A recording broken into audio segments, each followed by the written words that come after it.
નમસ્કાર વિદ્યાર્થી મિત્રો, કેમ છો? મજામાં? આજે આપણે ધોરણ 12 સાયન્સની અંદર વિષય ભૌતિક વિજ્ઞાન અને ચેપ્ટર નંબર 2 સ્થિત વિદ્યુત સ્થિતિમાન અને કેપેસિટન્સનો અભ્યાસ કરીશું.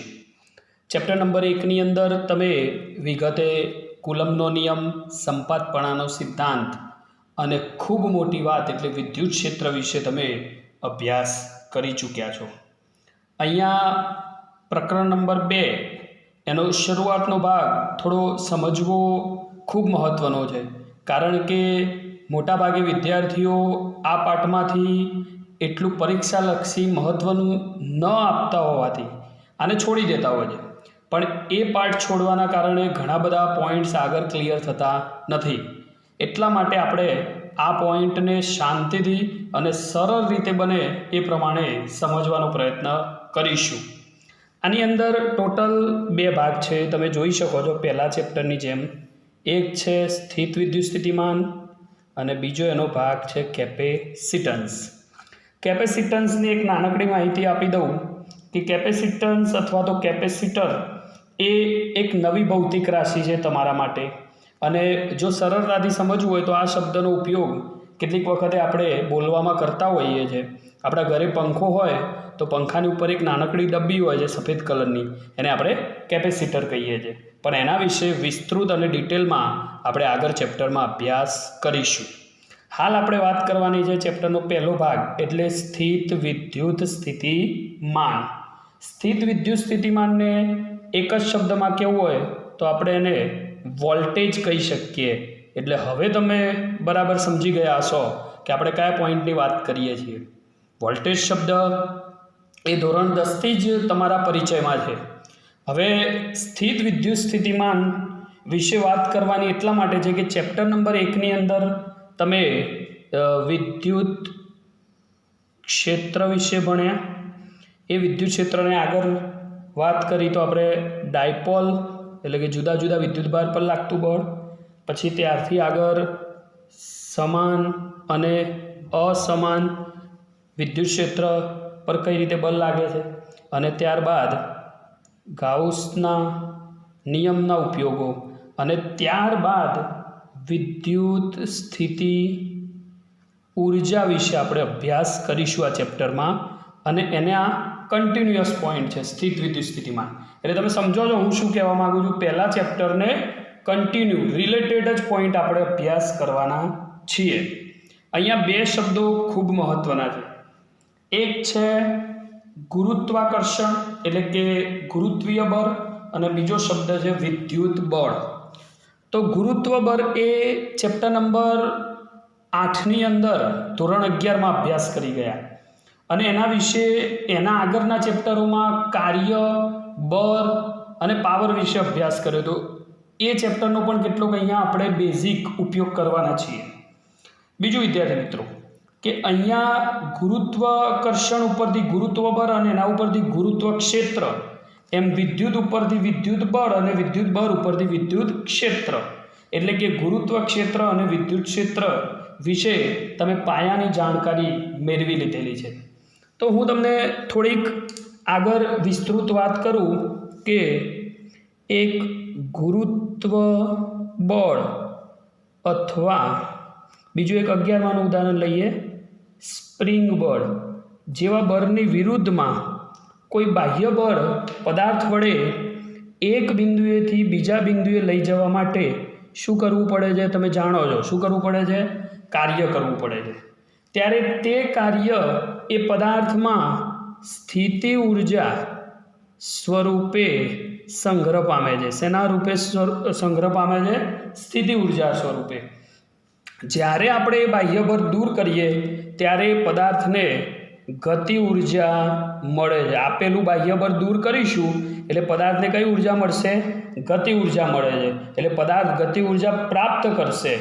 એટલે કે ગતિ ઉર્જા જેટલી સ્થિતિ ઉર્જા ગુમાવે છે, ગતિ ઉર્જા એને કેટલી મળશે? પદાર્થને જેટલી સ્થિતિ ઉર્જા ગુમાવી હશે તેટલી. તો આમ ગતિ ઉર્જા અને સ્થિતિ ઉર્જા આ બંનેનો સરવાળો અચળ રહે છે. કેવો રહે છે? અચળ રહે છે. અને જો આ બંનેનો સરવાળો અચળ રહે તો આને સંરક્ષી બળો કહે છે. કેવા બળો કહેવાય? સંરક્ષી બળો કહેવાય. તો ઉદાહરણ તરીકે સંરક્ષી બળો કયા કયા? તો એક કહીએ આપણે, હમણાં ઉદાહરણમાં વાત કરી, સ્પ્રિંગ બળ. બીજું કહેવું હોય તો ગુરુત્વ બળ. ત્રીજું આપણે વિદ્યુત બળ, એ પણ આપણે ચર્ચા કરી. અને એની જોડે જોડે વાત કરીશું ચુંબકીય બળ. તો આ સંરક્ષી બળોના ઉદાહરણ છે. 11માની અંદર એક પ્રશ્ન પૂછાતો હતો ટૂંકમાં કે ભાઈ સંરક્ષી બળોના બીજા કયા ઉદાહરણ છે? તો તમે આપી શકો, સ્પ્રિંગ બળ, ગુરુત્વ બળ, વિદ્યુત બળ અને ચુંબકીય બળ. થોડી ટૂંકમાં રિપીટેશન કરી દઉં કે શું વાત કરીએ છીએ. વિદ્યાર્થી મિત્રો, ચેપ્ટરની પ્રસ્તાવના ભણીએ છીએ. પ્રસ્તાવના એટલા માટે જરૂરી છે કે જે ચેપ્ટરનું હૃદય કહેવાય. ચેપ્ટરની પ્રસ્તાવના બરાબર સમજી જશો તો ચેપ્ટરમાં આપણે શું ભણવાનું છે એના વિશેનો ખ્યાલ આવી જશે. ચેપ્ટરમાં શું ભણવાનું છે એના વિશેનો જો ખ્યાલ આવી જશે તો આગળના સ્ટેપ બાય સ્ટેપ બધા પોઈન્ટ્સ માઇન્ડમાં ક્લિયર થશે, જે તમારી આવનારી નીટ અને JEE પરીક્ષામાં ખૂબ મહત્ત્વના છે. કેટલીક વખતે મેં કીધું એ પ્રમાણે આ પોઈન્ટ સમજવા થોડાક મુશ્કેલ હોય છે, એટલે વિદ્યાર્થીઓ કેટલીક વખતે આમાંથી અગત્યના પોઈન્ટ્સ લઈ અને આને સ્કીપ કરી દેતા હોય છે. પણ આપણે એવું કરવાનું નથી, કારણ કે આને જો તમે પચાવતા શીખશો તો આગળના ભૌતિક વિજ્ઞાનના જે પણ ચેપ્ટરો આવે છે એ ભણવામાં ખૂબ જ સરળતા રહેશે. તો થોડીક રિપીટેશન કહી દઉં, આપણે શું સમજીએ છીએ અને શું સમજવા માગીએ છીએ. તો મેં કીધું એ પ્રમાણે અહીંયા બે બળની વાત કરી, ગુરુત્વ બળ અથવા સ્પ્રિંગ બળ. તમે જાણો છો કે આપણે સ્પ્રિંગને દબાવીએ છીએ જ્યારે, એટલે આપણે હંમેશા નીચેના ભાગ ઉપર બળ લગાવીએ છીએ.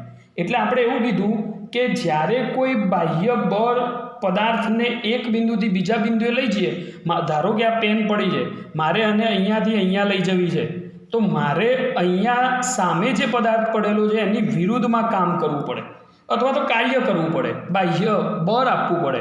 એટલે કે હું અહીંયાથી આ પેનને અહીંયા લઈ જવા માટે બળ આપું છું, એટલે બળ આપવું એને શું થયું કહેવાય? કાર્ય થયું કહેવાય. બરાબર છે. એ કાર્ય અહીંયા સ્થિતિ ઉર્જાના સ્વરૂપમાં સંગ્રહ પામશે. જો સ્થિતિ ઉર્જાના સ્વરૂપમાં સંગ્રહ પામે પછી એ પદાર્થને એટલી જ ગતિ ઉર્જા મળશે. એટલે કે ગતિ ઉર્જા અને સ્થિતિ ઉર્જાનો સરવાળો કેવો રહે છે? અચર રહે છે. અને એ સરવાળો જો અચર રહે તો એને કેવા બળ કહેવાય? સંરક્ષી બળો કહેવાય. અને સંરક્ષી બળોના બીજા ઉદાહરણ કયા છે? સ્પ્રિંગ બળ, ગુરુત્વ બળ, વિદ્યુત બળ અને ચુંબકીય બળ. ગુરુત્વ બળની જેમ જ વિદ્યુત ભાર વચ્ચે, એટલે કે મેં કીધું એ પ્રમાણે વિદ્યુત ભાર વચ્ચે જે બળ લાગે છે એ કુલમ્બનો નિયમ આપણે ચેપ્ટર નંબર 1માં ભણી ગયા. કુલમ્બ બળ પણ સંરક્ષી બળ છે. તો આ એક નવી વાત આપણે શીખીએ કે ભાઈ ગુરુત્વ બળની અંદર જેમ બળ લાગે એમ અહીંયા વિદ્યુત ભાર વડે જે બળ લાગે એ કુલમ્બના બળમાં આવે છે. એટલે એ પણ વિદ્યુત બળના કારણે કયું? કુલમ્બનો નિયમ એ સંરક્ષી બળ કહેવાય. કારણ કે જો વિદ્યુત ભાર એટલે કે કુલમ્બનો નિયમ અને ગુરુત્વાકર્ષણનો નિયમ બંને અંતરના વર્ગના વ્યસ્ત પ્રમાણમાં છે. તમે જાણો છો, હું તમને 11માનું એક સૂત્ર કહી દઉં ગુરુત્વ બળ માટે. તો F બરાબર G m1 m2 upon r². અને અહીંયા એક બીજી વાત કરી દઉં તો F બરાબર K q1 q2 upon r². તો આ કુલમ્બનો નિયમ છે, તમે એમ કહેશો, તમે કહેશો આ ગુરુત્વાકર્ષણનો નિયમ છે, એટલે કે ગુરુત્વ બળ. આ વિદ્યુત બળ છે. તો ગુરુત્વ બળ અને વિદ્યુત બળ બંને કયા ઉદાહરણમાં લીધા હતા? સંરક્ષી બળના ઉદાહરણમાં. એટલે ચર્ચા આપણે અહીંયા કરીને એક વિસ્તૃતમાં માહિતી આપી. બંને અંતરના વર્ગના વ્યસ્ત પ્રમાણમાં છે. ખાલી ફરક એટલો છે આ બંને બળ વચ્ચે. જો તમને કોઈ પૂછે કે આ બંને બળ વચ્ચે તફાવત શું, તો તમે કહી શકો કે જે ગુરુત્વ બળમાં દળ ભાગ ભજવે છે, શબ્દ યાદ રાખજો, ગુરુત્વ બળમાં જે ભાગ દળ ભજવે છે એ વિદ્યુત બળમાં વિદ્યુત ભાર ભાગ ભજવે છે. ગુરુત્વ બળમાં જે દળ ભાગ ભજવે છે એ વિદ્યુત ભાર કુલમ્બના બળમાં ભાગ ભજવે છે. બરાબર છે. તો તમે આ પોઈન્ટ સમજી ગયા હશો. ધારો કે આપણે એક ઉદ્ગમ બિંદુ લઈએ અને ઉદ્ગમ બિંદુ ઉપર Q જેટલો વિદ્યુત ભાર મૂકી દઈએ, એટલે કે એ ધન વિદ્યુત ભાર છે. બરાબર. એની જોડે વિદ્યુત ક્ષેત્ર સદિશ E જેટલું છે. એક પરીક્ષણ વિદ્યુત ભાર, પરીક્ષણ એટલે પેલા વિદ્યુત ભાર કરતાં નાનો હોય એવો વિદ્યુત ભાર Q લઈ લઈએ અને એને આપણે R બિંદુએથી પી બિંદુએ સુધી લઈ જવો છે. એટલે એક અહીંયા બિંદુ લઈએ આર, એક અહીંયા બિંદુ લઈ લઈએ પી, અને આર બિંદુથી પી બિંદુએ એને લઈ જવો છે. એટલે કે આ નાનકડો ક્યુ વિદ્યુતભાર છે. તો આપણી પાસે અહીંયા ધ્યાન રાખો, આ કેવો વિદ્યુતભાર છે? ધન. પરીક્ષણ વિદ્યુતભાર પણ કેવો લીધો? ધન. તો તમે બરાબર સમજી ગયા. પહેલા ચેપ્ટરમાં આપણે ભણી ગયા, ધન વિદ્યુતભાર હોય તો બંને વચ્ચે શું થશે? અપાકર્ષણ થશે. બરાબર ને? એટલે સરળતાથી આ વીજભારની નજીક નહીં જાય. બીજું, આ વિદ્યુતભારની આસપાસ એનું વિદ્યુત ક્ષેત્ર રહેલું છે, આપણે પહેલાંથી જ કહી દીધું છે. એટલે વિદ્યુત ક્ષેત્રમાં સરળતાથી કોઈ વિદ્યુતભાર અંદર જઈ શકતો નથી. આ ખાલી સમજવા માટે છે. તો આપણી પાસે બંને ધન વિદ્યુતભાર છે, એટલે કન્ડિશન પણ લખી શકાય, ક્યુ અને સ્મોલ ક્યુ ગ્રેટર દેન 0. બરાબર ને? બંનેની વેલ્યુ 0 કરતાં વધુ હશે. પણ પરીક્ષણ વિદ્યુતભાર ક્યુ એટલો નાનો છે કે એ મોટા વિદ્યુતભાર ક્યુને ક્યાંય ખલેલ પહોંચાડતો નથી.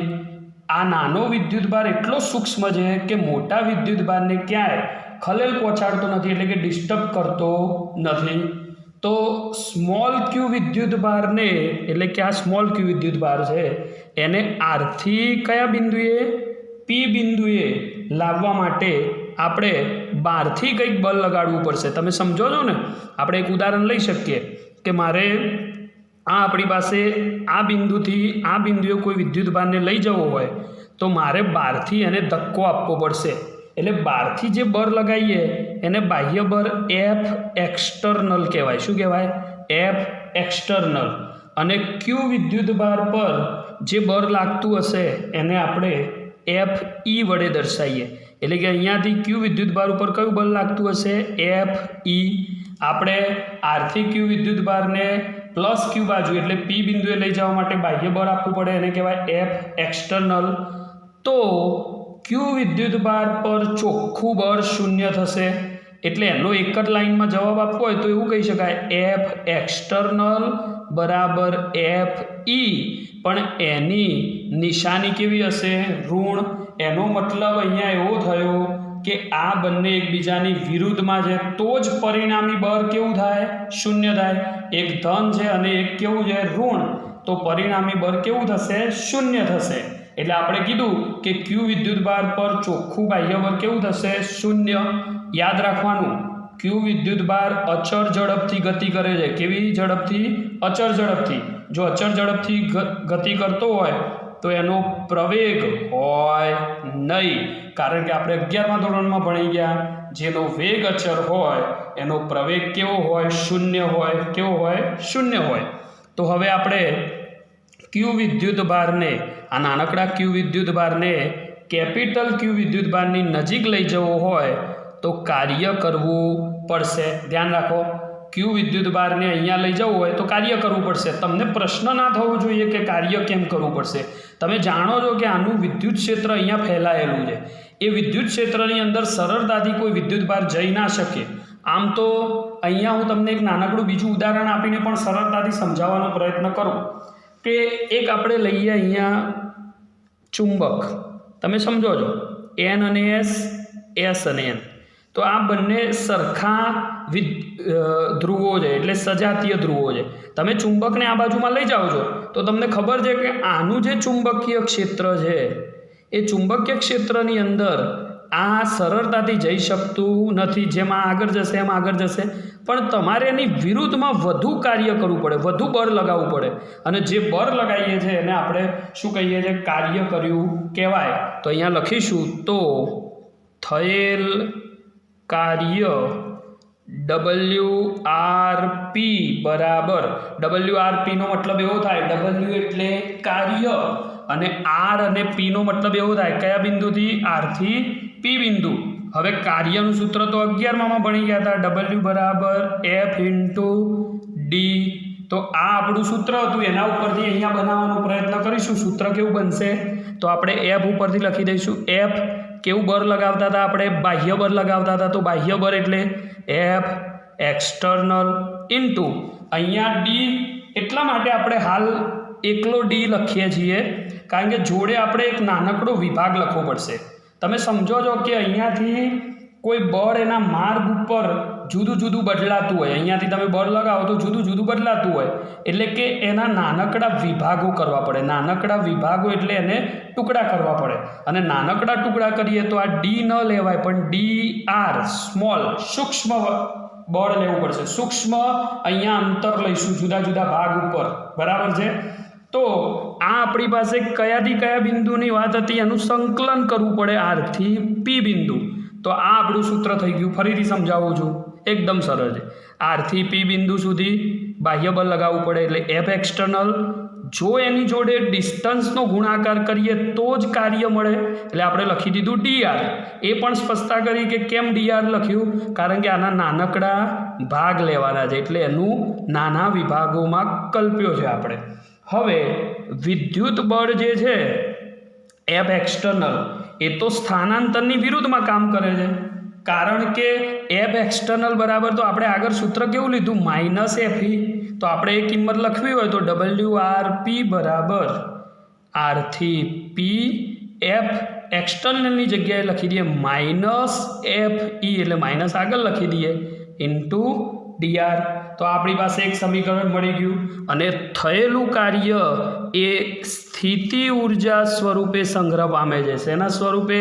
સ્થિતિ ઉર્જા. તો થયેલું કાર્ય W બરાબર U, એટલે સ્થિતિ ઉર્જા સ્વરૂપે સંગ્રહ પામે. તો U બરાબર R થી P F external into DR. અહીંયા આપણે દિશા દર્શાવવાની જરૂર નથી, તો આપણને સ્થિતિ ઉર્જાના સ્વરૂપમાં આ કાર્ય મળી જશે. શું કર્યું? આની ખાલી કિંમત મૂકી, એટલે આ બિંદુથી આ બિંદુએ લઈ જવા માટે થતું કાર્ય આપણને મળી ગયું. તો અહીંયા આપણી પાસે વિદ્યુત ક્ષેત્રમાં દરેક બિંદુએ Q વિદ્યુતભાર ધરાવતો કણ અમુક સ્થિતિ ઉર્જા R બિંદુ અને P બિંદુ વચ્ચેના તફાવત જેટલો હોય છે. એટલે સ્થિતિ ઉર્જા તો જોઈ, પણ એ સ્થિતિ ઉર્જા એના તફાવત સ્વરૂપે હોય છે. તો કઈ રીતે આપણે તફાવત સ્વરૂપે સમજવી હોય તો સમજી શકાય? તો આપણે ફરીથી એક કામ કરીએ, Q બિંદુ લઈ લઈએ અને ત્યાંથી અહીંયા P બિંદુ, ત્યાંથી અહીંયા R બિંદુ. તો R બિંદુએ તેની સ્થિતિ ઉર્જા UR હોય, P બિંદુએ એની સ્થિતિ ઉર્જા UP હોય. તો મેં કીધું એમ બંને વચ્ચે સ્થિતિ ઉર્જાનો તફાવત હોય, તો થયેલ કાર્ય RP બરાબર UP માઇનસ UR. તો આ કાર્યના સંદર્ભમાં UP માઇનસ UR એટલે ટોટલ સ્થિતિ ઉર્જા U મળશે. અને એ સ્થિતિ ઉર્જા એટલે બીજું કંઈ નહીં પણ FE ઇન્ટુ DR. કેવું? નેગેટિવ. કયા બિંદુથી? R થી કયું બિંદુ લઈ જવાનું છે? P બિંદુ. ક્યાંથી ક્યાં લાવવાનું છે? ધ્યાન રાખજો, R થી P બિંદુ, એટલે સંકલનમાં નીચે શું લખીએ છીએ? R, અને ઉપર P. R થી P બિંદુ એટલે આપણને એક આ સૂત્ર મળી જશે. બરાબર છે? જે આપણે અહીંયા ચર્ચા કરી હતી કે ભાઈ FE ઇન્ટુ DR, એટલે અહીંયા દિશાની વાત નથી કરી એટલે માઇનસ નહોતું લખ્યું. જો દિશાના સંદર્ભમાં વાત કરીએ તો માઇનસ બતાવવું પડે.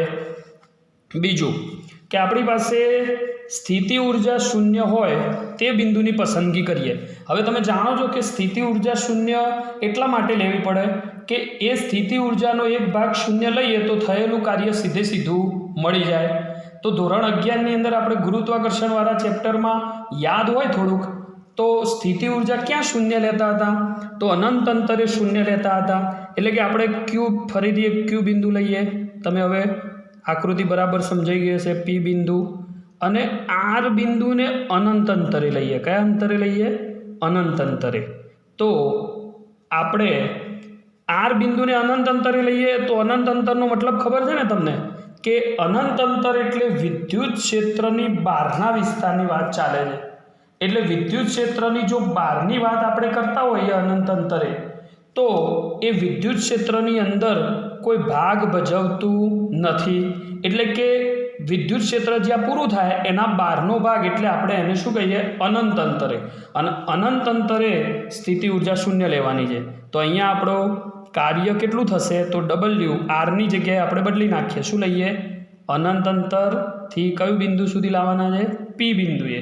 તો આપણે આપણે અહીંયા જે સંજ્ઞા મુજબ લખવાનું છે, you infinitive minus U P is equal to અહીંયા લખી દઈશું કયા બિંદુથી? અનંત અંતરેથી પી બિંદુ એફ ઈ ઇન્ટુ ડીઆર માઇનસ એમના એમ. તો ફરીથી આપણને સમીકરણ મળી જશે અનંત અંતરેથી લઈને તે પી બિંદુ સુધીનું. સમજો છો ને? તો અનંત અંતરેથી કોઈ એક બિંદુએ લાવવા માટે કરવું પડતું કાર્ય કેટલું? તો એને આપણે સ્થિતિ ઉર્જા કહીશું. શું કહીશું? સ્થિતિ ઉર્જા. તો કઈ રીતે વાત કરી શકાય? તો આપણે સ્થિતિ ઉર્જાની વ્યાખ્યા લખીએ કે ભાઈ અનંત અંતરેથી, આ બહુ મહત્ત્વની વસ્તુ છે, આપણે જેટલો પોઈન્ટ ભણ્યા એમાંથી વ્યાખ્યા કેવી બને છે? અનંત અંતરેથી વિદ્યુત ક્ષેત્રમાંના કોઈ પણ બિંદુ સુધી એકમ ધન વિદ્યુત ભારને વિદ્યુત ક્ષેત્રની વિરુદ્ધ અચળ ઝડપે ગતિ કરાવીને લાવતા કરવા પડતા કાર્યને તે બિંદુ પાસેની સ્થિત વિદ્યુત સ્થિતિ ઉર્જા કહીશું, કહે છે. એકદમ પરફેક્ટ વ્યાખ્યા આપણી પાસે મળી ગઈ. અને આપણે જેટલા અહીંયા પોઈન્ટ ભણ્યા એનો આ નિચોડ કહેવાય. અને આ વ્યાખ્યા ઉપરથી તમે આખો પોઈન્ટ ક્લિયર સમજી જશો. કારણ કે આપણે શરૂઆતનો પાઠ સ્થિત વિદ્યુત સ્થિતિ ઉર્જા વિશે ભણીએ છીએ, પછી આપણે સ્થિત વિદ્યુત સ્થિતિમાન ઉપર જવાના છીએ. તો રિપીટ કરું છું, અનંત અંતરેથી એટલે કે આ અનંત અંતરેથી વિદ્યુત ક્ષેત્રમાંના એટલે ક્યુ બિંદુ પાસે કોઈ પણ બિંદુ સુધી એટલે કે ક્યુ બિંદુ સુધી એકમ ધન વિદ્યુત ભાર એટલે આપણો પેલો ક્યુ વિદ્યુત ભાર હતો એને વિદ્યુત ક્ષેત્રની વિરુદ્ધમાં, એટલે આ બાજુમાં બધું વિદ્યુત ક્ષેત્ર હશે. આપણે આગળ એક આકૃતિમાં જોયું. આને અહીંયાથી અહીંયા લઈ જવાનું છે એટલે વિદ્યુત ક્ષેત્રની વિરુદ્ધમાં લઈ જઈએ છીએ. અચર ઝડપે આગળ એ પણ જોયું હતું કે વિદ્યુત ભાર જે ગતિ કરે છે એની ઝડપ અચર છે, વેગ અચર છે. વેગ અચર છે એટલે પ્રવેગ કેવો લીધો તો આપણે શૂન્ય. યાદ આવ્યું ને? તો અહીંયાથી કોઈ બિંદુને અહીંયા સુધી લઈ જવા માટે એની વિરુદ્ધમાં કરવા પડતા કાર્યને તે બિંદુ પાસેની એટલે એ બિંદુ પાસેની સ્થિત વિદ્યુત સ્થિતિ ઉર્જા કહે છે. તો આખી વાતનો નિચોડ નીકળ્યો સ્થિત વિદ્યુત સ્થિતિ ઉર્જા એટલે સ્થિતિ ઉર્જાની વ્યાખ્યા મળી. બરાબર છે? પણ મારે તમને આ સૂત્ર ઉપરથી 2 પોઈન્ટ મહત્ત્વના કહેવાના છે. બરાબર સમજી લેજો. એક પોઈન્ટ એક છે કે આપણે આને અહીંયા થઈને લાયા. ધારો કે આપણે આને આ પોઈન્ટ ઉપર થઈને આમ લઈ જઈએ, કાં તો આર બિંદુથી આને આમ પી બિંદુ સુધી લઈ જઈએ. એટલે ધારો કે આ માર્ગ લઈએ, આ માર્ગ લઈએ કે આ માર્ગ લઈએ. એક બિંદુથી બીજા બિંદુ સુધી વિદ્યુત ભારને લાવવા માટે કયો માર્ગ લાવીએ છે તે મહત્ત્વનું નથી. બરાબર પોઈન્ટ સમજો. આપણે આને અહીંયા થઈને લઈ જઈએ, આપણે આને આ માર્ગે થઈને લઈ જઈએ, આપણે આને આ માર્ગે થઈને લઈ જઈએ, એ માર્ગ મહત્ત્વનો નથી, પરંતુ તેમના પ્રારંભિક અને અંતિમ બિંદુઓ મહત્ત્વના છે. એટલે કે એના સ્થાન મહત્ત્વના છે. આપણે યુ આર અને યુપી એના સ્થાન લીધેલા છે. એટલે પોઈન્ટ રિપીટ કરું છું, અહીંયાથી અહીંયા જવા માટે કયો માર્ગ લીધો એ મહત્ત્વનું નથી, એના સ્થાન મહત્ત્વના છે. અને આ સંરક્ષી બળની લાક્ષણિકતા છે. શું છે? લાક્ષણિકતા. એ તો ઓલરેડી આપણે આગળ વાત કરી. સંરક્ષી બળ કોને કહેવાય, કયા કયા એના ઉદાહરણ છે, એમાંનું આ એક ઉદાહરણ હતું. તો સંરક્ષી બળ ત્યારે જ બને કે જ્યારે એનો ગુણધર્મ આવતો હોય. તો આ બેના માર્ગ મહત્ત્વના નથી, એ એના સ્થાન ઉપર આધારિત છે. જો આપણે થોડીક ડિટેલમાં વાત કરીએ તો વિદ્યુત ક્ષેત્રની અંદર ચેપ્ટર નંબર 1માં પણ આપણે એ જ કીધું હતું કે થયેલું કાર્ય માર્ગ ઉપર આધારિત નથી અને કુલમ્બના નિયમની મદદથી પણ એ સાબિત થઈ શકે છે. આપણે અહીંયા સાબિતી આપવાની નથી, પણ કુલમના નિયમની મદદથી આપણે એ પણ સાબિત કરી શકાય છે. પોઈન્ટ નંબર 2, બીજો પોઈન્ટ એ છે, સ્થિતિ ઉર્જા ખરેખર એનું નિરપેક્ષ મૂલ્યનો કોઈ અર્થ નથી. નિરપેક્ષ મૂલ્ય લેવાનું નથી, માત્ર સ્થિતિ ઉર્જાનો તફાવત એટલે કે યુપી માઇનસ યુઆર બરાબર યુ, આના નિરપેક્ષ મૂલ્યો લેવાના નથી. એનું શું લેવાનું છે? ખાલી તફાવત. તો આ બીજા નંબરનો આપણો મહત્વનો પોઈન્ટ છે. તો સમજીએ કે ભાઈ અનંત અંતરે સ્થિતિ ઉર્જા કેવી લીધી હતી? 0. તમે જાણો છો. તો આ બંને માટે યાદચ્છિક અચળાંક આપણે આલ્ફા લઈએ. તો આપણે આની અંદર આલ્ફા ઉમેરીએ તો UP plus alpha minus UR plus alpha બરાબર બેનો તફાવત એટલે યુપી માઇનસ યુઆર. શું કરીએ છીએ? એનું નિરપેક્ષ મૂલ્ય કોઈ અર્થ રહેતો નથી, એટલે ખાલી એનો તફાવત લેવાનો છે. હવે તફાવત કયા બિંદુ ઉપર આધારિત હોય એ સમજવા માટે આપણે આલ્ફા અચળાંકને આની અંદર ઉમેરીએ. તો એક વખતે પી બિંદુમાં ઉમેર્યો, એક વખતે આર બિંદુમાં ઉમેર્યો. ચલો, યુપી પ્લસ આલ્ફા આ નિશાની અંદર આપી દઈએ તો માઇનસ યુઆર માઇનસ આલ્ફા બરાબર યુપી માઇનસ યુઆર. પહેલી કન્ડિશન યાદ કરો, મેં શું કીધી હતી? અનંત અંતરે સ્થિતિ ઉર્જા કેવી લેવાની છે? 0. એટલે કે અનંત અંતર આપણે કયું બિંદુ લીધેલું છે? આર બિંદુ. તો આર બિંદુએ આપણે સ્થિતિ ઉર્જા કેવી લેવાની છે? 0. તો સૂત્ર શું થશે? UP plus alpha minus UR minus alpha બરાબર યુ ઇન્ટુ પી, એટલે કે આ 0 થઈ જશે. અહીંયા એક સ્ટેપ બીજું આલ્ફાને ઉડાડી શકાય, પણ આપણે મેં નેક્સ્ટ સ્ટેપમાં લીધું. આલ્ફા પ્લસ અને માઇનસ નીકળી જશે તો શું વધ્યું? યુપી માઇનસ યુઆર બરાબર જવાબ કેવો વધશે? પી બિંદુની સ્થિતિ ઉર્જા. તો આર અનંત અંતરેથી પી બિંદુએ લાવવા માટે કરવું પડતું કાર્ય, આને સ્થિતિ ઉર્જાનો તફાવત એટલે યુ કહેવાય. અને યુને તો આપણે આગળ શું કીધું હતું? થયેલું કાર્ય એટલે કે ડબલ્યુ. તો થયેલા કાર્ય માટે અહીંયા લખી શકાય કે ડબલ્યુ આરથી પી બરાબર આના બરાબર આપણે કાર્ય લખી દીધું અને આ બે બિંદુને ભેગા કરી દીધા. તો જવાબ શું મળે? પી બિંદુ. એટલે અથવા કરીને લખીએ તો આ તો આર બિંદુની વાત હતી. જો અનંત અંતરની વાત હોય તો આર બિંદુની જગ્યાએ આપણે શું લખીએ છીએ? ઇન્ફિનિટિવ ઇન્ટુ પી બરાબર જવાબ તો શું રહેવાનું? યુપી. એનો મતલબ પી બિંદુ પાસે ક્યુ વિદ્યુતભારની સ્થિતિ ઉર્જા દર્શાવે છે. આનો એક જ લાઇનમાં મહત્વનો પોઈન્ટ સમજજો કે પી બિંદુ પાસે ક્યુ વિદ્યુતભારની શું દર્શાવે છે? સ્થિતિ ઉર્જા. આ ક્યુ વિદ્યુતભારની પી બિંદુ પાસેની શું મળશે આપણને? સ્થિતિ ઉર્જા. તો કોઈ પણ વિદ્યુતભારના લીધે વિદ્યુત ક્ષેત્રમાં કોઈ પણ બિંદુએ વિદ્યુતભારની સ્થિતિ ઉર્જા એ તે વિદ્યુતભારને અનંત અંતરેથી તે બિંદુ એટલે કે આ બિંદુએ બાહ્ય બળ વડે થયેલા કાર્ય જેટલી હોય છે. આનો એક જ લાઇનમાં વાંચવું હોય તો આ રીતે કહી શકાય કે કોઈ પણ વિદ્યુતભારને ઉદ્ભવતા કોઈ પણ વિદ્યુત ક્ષેત્રમાંના બિંદુએ વિદ્યુતભારની સ્થિતિ ઉર્જા એ અનંત અંતરેથી તે બિંદુએ બાહ્ય બળ વડે થયેલા કાર્ય જેટલી હોય છે. તો તમે બરાબર સમજી ગયા હશો. પણ છેલ્લો પોઈન્ટ આપણો કહી દઉં, કદાચ 1 માર્ક્સની ખાલી જગ્યામાં પૂછાય એમસીક્યુમાં. વિદ્યુત સ્થિતિ ઉર્જાનો એકમ કોઈ પૂછે તો તમે જાણો છો, ધોરણ 10થી ભણતા આવ્યા છો, ઉર્જાનો એકમ એ જ વિદ્યુત સ્થિતિ ઉર્જાનો એકમ થાય. તો ઉર્જાનો એકમ શું હતો? જૂલ. અથવા બીજું એનું નામ લખવું હોય તો ન્યૂટન ઇન્ટુ મીટર. અને 1 માર્ક્સમાં જો પૂછાય પારિમાણિક સૂત્ર તો કહીશું M1 L2 T-2. તો આ કોઈ નવી વાત નથી. ઉર્જાનું જે પારિમાણિક સૂત્ર હતું એ જ પારિમાણિક સૂત્ર છે. તો પ્રસ્તાવનાની અંદરથી પરીક્ષાલક્ષી પ્રશ્ન પૂછાય એવું મોટા ભાગે બનતું નથી, પણ આ એકાદ માર્ક્સનો MCQ તૈયાર કરવા જેવો છે. તો વિદ્યાર્થી મિત્રો, આજના આ પોઈન્ટની અંદર તમે વિશેષ રીતે સમજી ગયા હશો કે આપણે હજુ સ્થિત વિદ્યુત સ્થિતિમાનની વાત નથી કરી. આપણે આપણા સ્થિતિ ઉર્જા સમજ્યા બાદ હવે સ્થિત વિદ્યુત સ્થિતિમાનની વાત કરવાના છીએ. પણ મેં કીધું એમ વિદ્યુત ક્ષેત્ર, પછી ડાયપોલ, અસમાન સમાન, ગાઉસના નિયમની કમ્પેરમાં આ પોઈન્ટ સ્થિતિ ઉર્જા સમજવું અગત્યનું હતું, કારણ કે વિદ્યુત સ્થિતિ ઉર્જા પછી જ આપણે શું સમજી શકીએ? સ્થિત વિદ્યુત સ્થિતિમાન.